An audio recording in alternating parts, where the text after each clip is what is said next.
खड़दा थाना अंतर्गत सोदपुर आगरपाड़ा इलाके में पेट शॉप के मालिक अभिषेक डे ने एक अनोखी ठगी की शिकायत को लेकर खड़दा थाना पहुंचे। हालांकि उनका कहना है कि पुलिस ने बिना शिकायत लिए ही उन्हें वापस लौटा दिया। दरअसल उनका आरोप है कि उनके पास एक दंपत्ति कृष्णदेव चटर्जी व पल्लवी चटर्जी अपने 25 पालतू कुत्तों व 6 बिल्लियों को ये कहकर रखवाया था कि उनका नया घर बन रहा है, जिस कारण वे इन्हें घर में नहीं रख पा रहे थे। अभिषेक का आरोप है कि इसके लिए प्रति पालतू की देखरेख को लेकर प्रतिदिन 150 रुपए का एग्रीमेंट भी तय हुआ था, जो कि महीने के लिए था। हालांकि उसे ना तो अभी तक पूरे रुपए ही मिले हैं और ना ही उसे इन पालतुओं के मालिकों का कुछ पता चल पा रहा है। इस हालत में उसे काफी समस्या का सामना करना पड़ रहा है। उसका कहना है कि एग्रीमेंट 2 महीने का होने पर भी 3 महीने 10 दिन बीत चुके हैं और शुरुआत में उसे 1 महीने के लिए लगभग 60,000 रुपए दिए गए थे, मगर फिर सारे संपर्कों को अभियुक्तों ने बंद कर दिया है। उन्हें तलाशते हुए वे हाली शहर और पल्लवी के खड़दा के दिए गए एक पते पर भी उन्होंने जाकर देखा, मगर उनके बारे में उसे कोई जानकारी नहीं मिली। पालतुओं के पीछे उसने 3.5 लाख रुपए खर्च कर दिए हैं, मगर अब उनकी देखभाल कर पाने में वे असमर्थ हैं। इस ठगी का शिकार होने पर वे खड़दा थाने में शिकायत करने भी पहुंचे, मगर उन्हें वापस लौटा दिया गया। ঘটনাটা হয়েছিল কৃষ্ণদীপ চ্যাটার্জি এবং পল্লবী চ্যাটার্জি আমার দোকানে আসেন। ওনারা বলে ওনাদের হালি শহরে বাড়ি তৈরি হচ্ছে। আমার কুকুরের দোকান, পেট শপ, খুব ছোট্ট দোকান। তো ওনারা আসে আমার দোকানে, এসে বলে আমি কুকুরটা আপনাদের কাছে এর আগেও রেখেছে 4 বার। আমি বাবন তোমার কাছে কুকুরগুলো রাখতে চাই, আমাদের হালি শহরে বাড়ি তৈরি হচ্ছে, আমরা তার জন্য তোমার কাছে 2 মাসের জন্য কুকুর রাখবো। কুকুর হচ্ছে আপনার 25টা, বিড়াল 6টা, টোটাল আমার কাছে 31টা কুকুর বিড়াল মিলিয়ে আছে। স্ট্রিট ডগ আছে, ব্রিড ডগ আছে, এমনি নর্মাল ক্যাট আছে, কোনো বিদেশি ক্যাট না, দেশি ক্যাট। হ্যাঁ, তারা 31টা টোটাল রেখেছিল কুকুর বিড়াল মিলিয়ে। ওরা কুকুরের ব্যবসায়ী কিনা আমরা জানি না। হ্যাঁ, ওনার বাড়িতে বাচ্চা হয়, বাচ্চা মাঝে সাঝে বিক্রি করে। আমি ওনাদের বাড়ি থেকে 1 বার 2 বার বাচ্চা কিনে বিক্রি করেছি।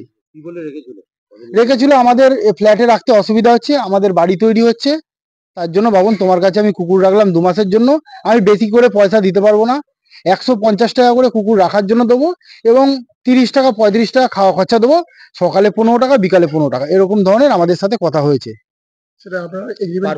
হ্যাঁ, আমাদের সেটা লিখিত পরিচিত এগ্রিমেন্ট আছে এবং হোয়াটসঅ্যাপে যে ওনার সাথে কথা হচ্ছে তার চ্যাটও আছে।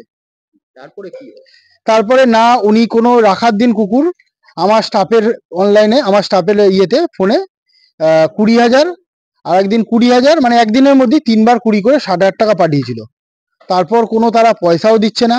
60,000 টাকার মধ্যে এক এক দিন ওদের খাওয়া খরচা আছে, কুকুরে এক একটা বস্তা আছে 3,000 টাকা করে বস্তার দাম, বস্তাটা 2 থেকে আড়াই দিন চলে, এবং চাল আছে, মাংস আছে, প্রচুর খরচা। একটা কুকুরের পেছনে অনেক টাকা খরচা। দেখলেন তো আপনারা সবই, কত বড় বড় কুকুর আর কিভাবে যত্নে রেখেছি। ওনারা যতবারই ফোন করছি আমি আসছি, আমি অমুক জায়গায় আছি, আমি তমুক জায়গায় আছি, দেখুন অন দা ওয়ে আছি, 40 মিনিট বসো, 50 মিনিট বসো, এরম করে 12টা আমায় ডেট দিয়েছে। 12 দিনের মধ্যে একদিনও আমার কাছে আসেনি। যখনই ফোন করছি তখনই বলছে আমার কুকুর যত্নে নেই, অযত্নে আছে, এটা আছে সেটা আছে। আরে আপনারা তো দেখলেন, আপনাদের কি কুকুর মনে হলো দেখে অযত্নে আছে?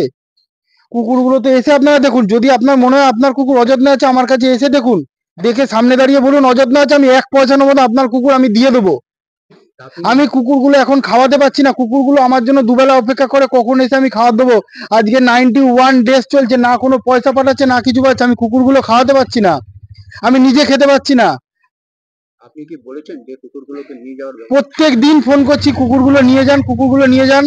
ওনারা খালি দেখায় আসছি যাচ্ছি, 40 মিনিট 45 মিনিট। আমার কাছে প্রত্যেকটা হোয়াটসঅ্যাপে স্ক্রিনশট আছে, মেসেজ আছে, এবং কলেজে ভয়েস কথা যে হচ্ছে তার সমস্ত রেকর্ডিং আছে। ওনারা আমাকে বৃষ্টির ভিডিও পাঠাচ্ছে, 40 মিনিটের মধ্যে ঢুকছি, দেখো বাবন রাত্রি 10টা বেজে যাচ্ছে, বাবন 10টা বেজে গেছে, 8 ঘন্টা পরে আসছি। এখানে আমি বসে আছি, তখন 10:30 বেজে গেছে, কালকে সকালবেলা ফার্স্ট আওয়ার্সে আসছি। এরকম ভাবে 12 দিন 12 ভাবে আমায় ঘুরিয়েছে, না কোনো পয়সা দিচ্ছে, না কিছু দিচ্ছে। আমি নিজে খেতে পাচ্ছি না, বাদ দিন আমি খেলাম না, না খেয়ে থাকবো, কিন্তু এই অবলা জীবগুলোকে আমি কি করে রাখবো? অবলা জীবগুলোকে আমি খাওয়াবো কি? কোথা থেকে আসবে? হালি শহর? জানি না কোথা থেকে আসবে। ওনারা বলছে হালি শহরে। আমরা হালি শহরে গিয়ে খুঁজেছি, ওনাদের হালি শহরে মামা বাড়ি গেছি, ওই পল্লবী চ্যাটার্জি যা তার বাপের বাড়ি গেছি। ওনারা বলছে আমরা কেউ যাই না। ওনার মা আছে খড়দায়, ওনার মায়ের কাছে গেছি, বলছে ওরা কে কোথায় আছে জানি না। আমার প্রচুর টাকা, মানে আমি এখন পর্যন্ত কুকুরের পেছনে 3.5 লক্ষ টাকার কুকুর আমার খেয়ে নিয়েছে। আজকে 100 দিনে 99 দিন চলছে। ঘর ভাড়ার টাকা, এই যে মালিক এসে এখন দাঁড়াচ্ছে, আমি কি করে ঘর ভাড়া দেবো মালিককে আমি জানি না। মালিক আমার কতদিন সহ্য করবে? মালিক তো ঘাড় ধাক্কা দিয়ে বার করলে এই বাচ্চাগুলো নিয়ে আমি কোথায় যাব? বাচ্চাগুলোকে খাওয়াতে পারছি না ঠিকভাবে। আপনি হালিশহরে গেছেন? আমি হালিশহরে গেছিলাম, ওনার বাড়িতে গেছিলাম, ওনার বাড়ি খুঁজে পাইনি। ও ইয়ের মা বাড়িতে গেছিলাম আর পল্লবী চ্যাটার্জির বাপের বাড়িতে গেছিলাম। কি বলছো তারা? তারা বলছে আমরা কিছু জানি না, আমাদের সাথে ফ্রড করে ওরা পালিয়েছে। পুলিশের দ্বারস্থ হয়েছিল? পুলিশের দ্বারস্থ হচ্ছে, পুলিশ বলছে কুকুর বেড়ালের এরকম ভাবে জিডি হয় না। কি চাইছেন আপনি? আমরা চাইছি কোনো যদি সহৃদয় ব্যক্তি কুকুরগুলো নিয়ে যেতে চায় আমরা দিয়ে দিতে পারি, এবং ওরা যে আমাদের সাথে এরকম প্রতারিত করেছে ওদের যেন শাস্তি হয় কোনো।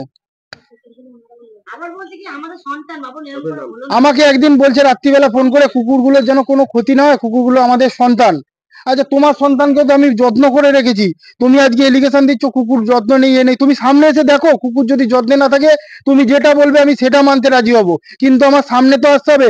তারা আজকে 3 মাস 10 দিন ধরে আসছি যাচ্ছি করে কাটাচ্ছে, আমার সামনে আসছে না। কুকুর রাখার পর থেকে না কোনো পেমেন্ট দিচ্ছে।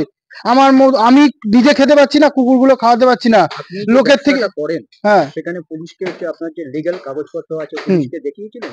হ্যাঁ, পুলিশকে সমস্ত কিছু দেখাচ্ছি। পুলিশ বলছে যে পলাতকের উপর আমি কি করবো, তুই প্রপার অ্যাড্রেস দাও আমি যাচ্ছি। আমার নাম অভিষেক দে, আমার দোকানের নাম happy dog kennel and pet shop. এর আগেও কুকুরের গায়ে 4 বার করে পাড়ার লোকে ক্ষিপ্ত হয়ে যাচ্ছে, কুকুরগুলো চিল্লামিল্লি করে, এত খাওয়া দাওয়া পরে কুকুর তো অবলাজিত চিল্লামিল্লি করবেই, পাড়ার লোক অতিষ্ঠ হয়ে যাচ্ছে। তারপরে কমিটির থেকে চিঠি আসে, কমিটি বলছে কি ছেড়ে দিন। এর মধ্যে তো আমরা কুকুর ছাড়তে পারি না, তাই না? এবারও আমার ছেলে 1 গ্লাস জল ভরে খায় না, আমার বিপদ ঘটতে পারে, আমরা ছেড়ে দেবো কেন? ওরা তো লিখিত বলতে পাড়ার লোক কমিটি দেবে না, তো ওই ছেলে মেয়ের উপরে তো সব কিছু আসছে দায়িত্বটা, তো ওরা কী করে বাঁচবে বলুন না? হ্যাঁ, ওরা কুকুরটা ভালো মতন যেন নিয়ে যায়, কেন পাড়ার লোকও ক্ষিপ্ত হয়ে আজ কমিটি এসে যা তা বলে গেল, বলছে কি আপনারা কুকুর ছেড়ে দিন। এরকম কি ছাড়া যায়? হ্যাঁ, ছাড়ার উপর চাপ সৃষ্টি করছে কি? হ্যাঁ, চাপ সৃষ্টি করছে, প্রচুর করছে। এই বলে দুবার করেছে, তারপর তো পটিও দিয়ে ফেলে, আমাদের পটি আমাদের চেম্বারে পড়ে। তারপরে ছেলে এর কাছে চাল, ওর কাছে মাংস, প্রচুর টাকা আমার ছেলে দে না, প্রচুর টাকা দে না বাবুন। এই করে তারপরে যখন ওরা পারে না, আমার মেয়ে হাত ভেঙে গেছে, ডাক্তার দেওয়া হবে, সেই জন্য আমি পরিষ্কার পরিচ্ছন্ন করি, আমি हाथ भांगा नहीं। আমার নাম আশা ব্যানার্জি। टिकट बुकिंग करने के लिए इस नंबर पर बुक करें 8100957669 पर आप बुकिंग कर सकते हैं।